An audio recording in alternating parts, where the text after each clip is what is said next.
अच्छा दादा ना आम कटिंग कुली में है से आमा तुम लैताम और चेर में असुविधा लेना ओना कटिंग क्लियर ले इंदिन असुविधा ना इन तो नोका ठंडा को लगावइन खान हैं आदो मिटे खु हिजुआ हैं खु जखन के हेजना आदो साहेब दमिन कष्ट हांस पेस हैं नोका हूं हुआ जखन आदि बढ़तीआ आदो जहां रे जुदिन तिंगु तहेना तिंगु खना आदो बइन लाड़ा दाड़िया नौका जीव उडुको लेका गे मेन गानोआ इन्ने जीव होयतो उडुको आदो बइन बंचा नोका परिस्थिति हुआ अच्छा नितो तो नोआ नोडेना रान जम कते चेक नोडेना रान जम कते आदि बेसिन बुझेदा नपाइन बुझेदा फ्रीन बुझेदा नितो साथ कना कष्ट बांग तबे हे नोका कोस एमान लेखान से ठंडा को ये लेनखान और मोटामुटी किछु किछु बुझेवा तबे परक्षण रे ओना दा आदो रानिंग व्यवहार दिया चाबा আছে नापाइन बुझेदा फ्री एकदम अच्छा आम तिने दिन का रान जम ले तबना इन दो मोटामुटी मेन गाना बार खेपिन जम ले तो मिद शर्मा धरे तो मोटामुटी बार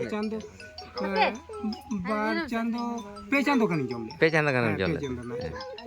पे चांदो ना जम तेगे मोटामुटी नो दो ये है कना आदो टाकू ध्यान उनका चला खान तो मांग को जहां असुविधा ओना तो कटा मांग असुविधा जे ओना को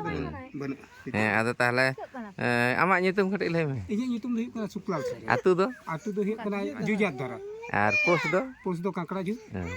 आमा मोबाइल नंबर कटे ले इᱧᱟᱹᱜ मोबाइल नंबर दो हुई कना 73 51 19 और 06 73 हां 51 19 हां और 06 हां आदा जाक आम नोआ रान ओजे ओय बदल कना आदो चेठा गया रान आलम बंदोया हेसे और ओने ती मिता कामे टाका पैसा सब समय मानमिया बांग तहन ताबना बांग तहन रा आम दो रान दो जम इदी में नितो दो चेठा बयस बांग हुई कना आमा जहां नितो बयस में नामा तिने रानिंग मेना तो इᱧᱟᱹᱜ मोटामुटी